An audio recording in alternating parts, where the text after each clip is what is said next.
Talvez uma das coisas mais complicadas de se entender, e eu sei que muitos irmãos têm dúvidas, né, sobre essa questão, é a permissão de Deus, porque Deus permitiu. Assim, cai num questionamento, né, porque se Deus não permitisse, ele seria um ditador, um tirano, né, que ou faz o que ele quer ou não tem conversa. Então, o Deus permitiu está dentro desse livre-arbítrio, está dentro da possibilidade de escolhermos. Você escolhe, eu escolho, nós escolhemos, nós tomamos, fazemos decisões, decidimos, né? E esse permitir de Deus está dentro dessa questão, de Deus deixar você fazer escolhas erradas, de Deus me permitir fazer escolhas erradas. Veja bem, os irmãos, Israel foi parar na Babilônia. E aí, quando a gente lê o texto do cativeiro babilônico, lá de Jeremias, Lamentações de Jeremias, a invasão de Nabucodonosor, a gente fica. Aquilo dá uma certa angústia, sabe?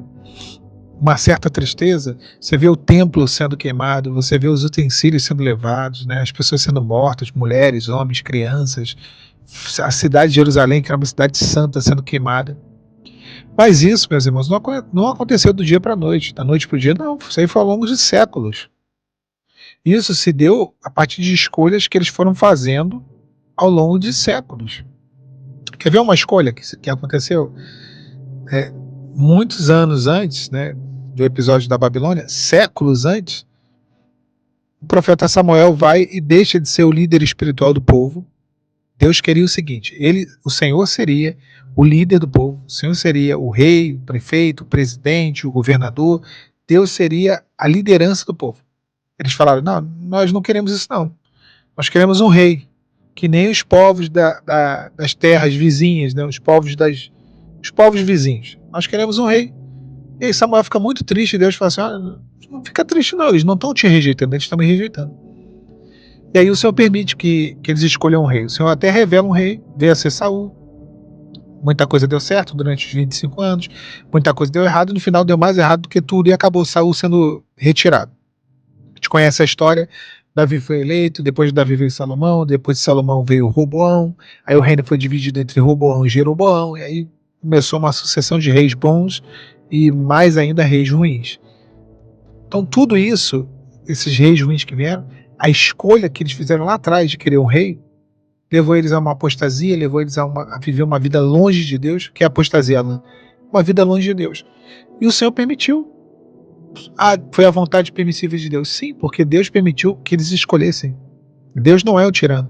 Deus não vai ficar te obrigando a escolher aquilo que Ele quer. Ele vai falar: olha, isso aí não é o que eu quero. Esse relacionamento não é da minha vontade. Esse emprego aí, não estou nesse negócio. Esse trabalho aí, esse empreendimento que tu está fazendo, eu não estou nisso. Muitas vezes Deus vai nos responder, nos dar o alerta, só que Deus não vai te obrigar a fazer a vontade dele. O Senhor não nos obriga. E aí Ele permite. Essa é a vontade que a gente questiona, né? Por que Deus permitiu? Porque você quis que Ele permitisse. Porque você quis. Você não quis a vontade dele, eu não quis a vontade dele. Quando nós escolhemos o lugar do Senhor, Deus permite que nós venhamos a fazer a nossa escolha, irmãos. É muito simples. Então, sim, a maior parte das coisas que nós vivemos não é que é provação, é luta, é consequência de escolhas que nós fizemos. De escolhas erradas, de precipitações, de atitudes, de decisões. É isso. Então, Israel viveu a Babilônia como consequência de séculos. E eu sei que tem muitos irmãos que estão vivendo essa Babilônia, que estão vivendo esse cativeiro, que estão vivendo o tempo da destruição, o tempo da ruína.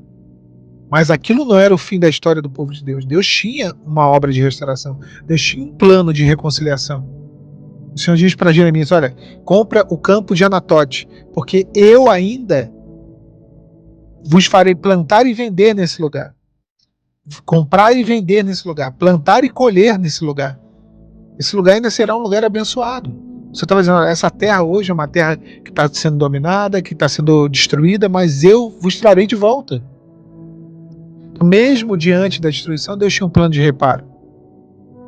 Mesmo diante das escolhas erradas daquele povo e das nossas escolhas erradas, Deus tem um plano de misericórdia. Deus tem um plano de reconstrução. Agora, cabe a nós escolhermos ou não. De novo, escolha, né? Será que dessa vez eu vou fazer a escolha do Senhor? Será que dessa vez eu vou deixar o Senhor ordenar os meus passos, guiar os meus caminhos? Será que dessa vez eu vou optar pela vontade de Deus ao invés de optar pela minha vontade? A vontade de Deus é boa, perfeita e agradável. Mas eu sempre digo aqui no canal, ressalto, que nem sempre parece boa, perfeita e agradável. No início nem parece, vamos dizer a verdade.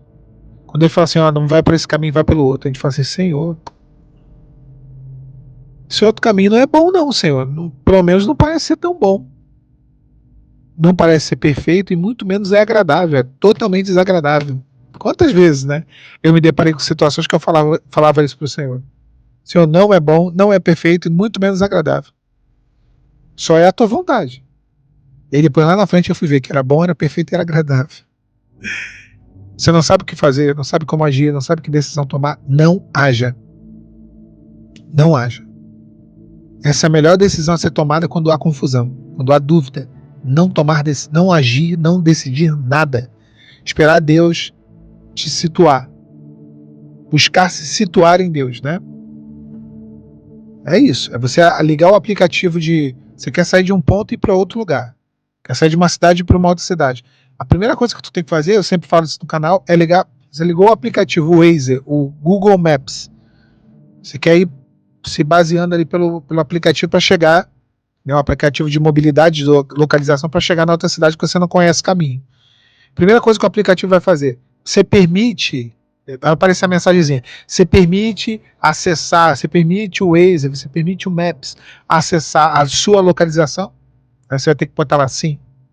Aí o que ele vai fazer? Ele vai acessar o lugar que você está. Onde você está. Qual é a posição. Para determinar qual é o melhor caminho. Então, quem não sabe onde está, não sabe para onde vai.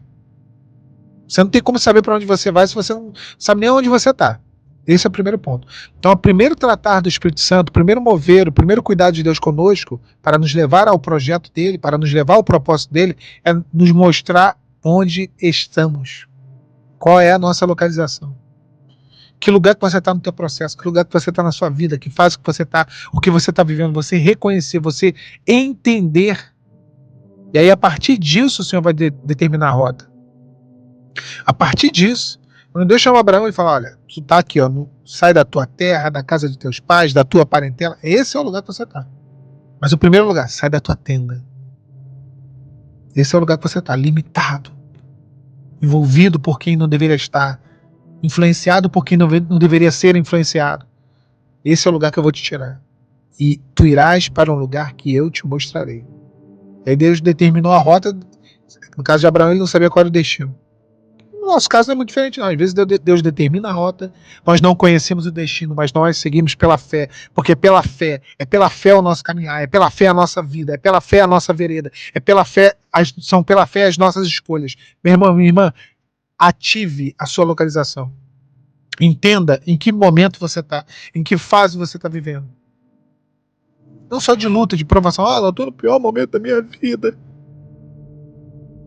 Não só isso, o principal é no pior momento da sua vida, você está tendo conexão com Deus, você está conseguindo buscar, orar, você está crendo. Não estou crendo, tenho dúvidas, estou morrendo de medo, não acredito em mais nada, estou frio espiritualmente, ponto. Isso aí é o lugar que você está. Esse é o lugar que você está. O pior momento da minha vida, isso não é o lugar que você está. O lugar que você está é um lugar de frieza, um lugar de fraqueza, um lugar de incredulidade, um lugar de falta de busca, de falta de discernimento. Esse é o lugar que você está. Qual é o lugar que eu estou? É um lugar de falta de posicionamento, é um lugar de falta de decisão, de postura. A gente tem que descobrir qual é o lugar que nós estamos.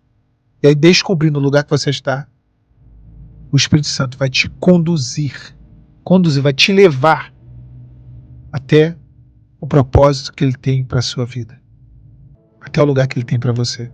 Eu ainda vos farei plantar e colher, eu ainda vos farei comprar e vender nessa terra. Não era o fim.